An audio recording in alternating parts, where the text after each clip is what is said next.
I finally got around to work on this a bit more. In the last video, I mentioned that I asked the manufacturer for a replacement ROM. They did say that this was available, but I would have to contact a local distributor for it. I did contact them, but I never heard back. In the meantime, however, I ordered one of these purpose-built ROM readers. This is a TL866 because I started to have some doubts about my method of extracting the program from the ROM. I really wondered if this could do a better job. Instead of extracting a different ROM image every time I did an extraction, I got consistent results with the same image coming out every time. Furthermore, the disassembly now made sense. If we look at the very beginning of this binary, we can now see that the reset vector jumps to a routine called reset interrupt here. And there are a number of other interrupt vector routines that I've labeled here that also seem to all jump to valid code. And here's the code that starts executing right after reset. All this seems quite reasonable, and so it looks like I have properly functioning code extraction here. Let's go and see what this does. Right off the bat, I can see with a search through the source that the serial port functions are not being accessed at all. However, the pins that are responsible for the IIC bus are being used. And so against what I originally thought might be a serial bus for the external panel, it looks like potentially it is connected to an IIC bus instead. And so it's past time to look at the tracing on the circuit board. I took images of the front and back of the circuit board and aligned them in different layers.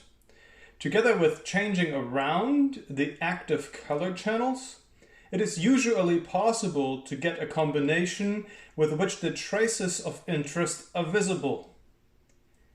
In this case, the I2C bus does go to an I2C bus extender, which is off-board and connects to the middle connector on the right.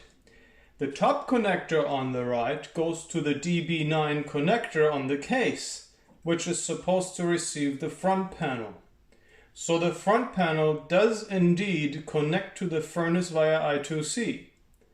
There's an additional line connected to each bus connector, and I suspect that is a reset signal to help the I2C bus synchronize.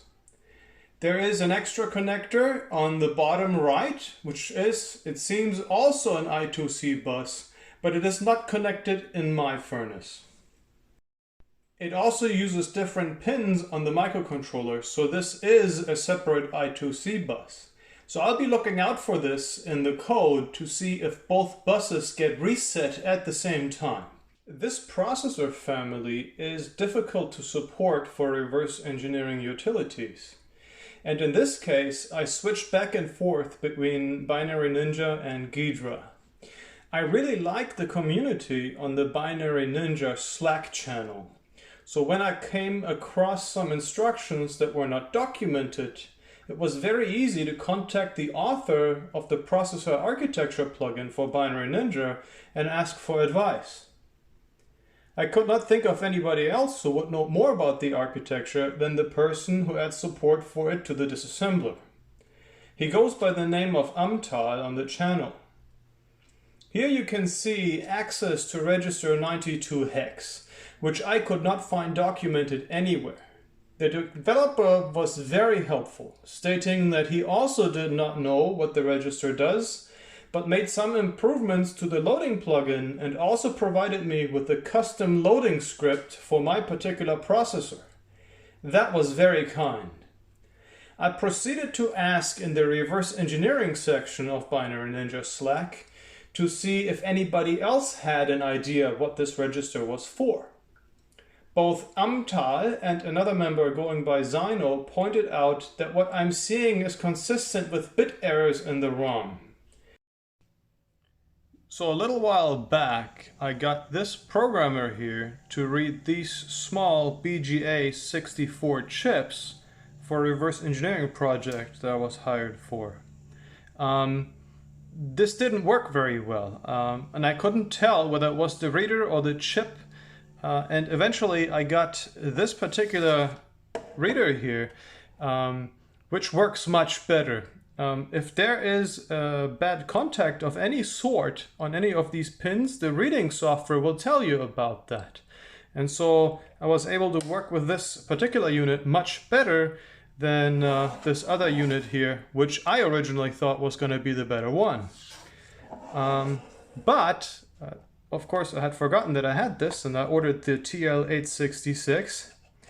And it turns out that this unit here also supports the EPROM for the furnace. And so this was then a unit with which I could get a proper ROM image.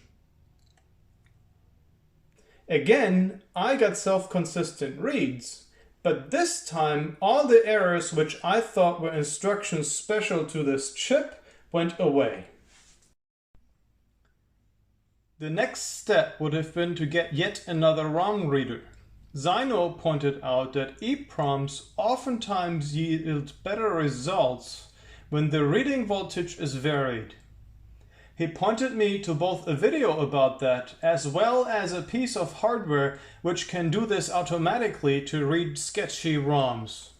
I'm putting a link to the video in the description, and this here is a picture of the device that is supposed to be able to vary the voltages strategically. It is called Glasgow. This was a lot of effort just to get to the beginning of the software reverse engineering effort, but it was fun. Since it was so tricky to read the ROM, I do wonder whether the microprocessor on the board has trouble reading it too. To that end, I got a few blank ROMs to program the recovered binary into.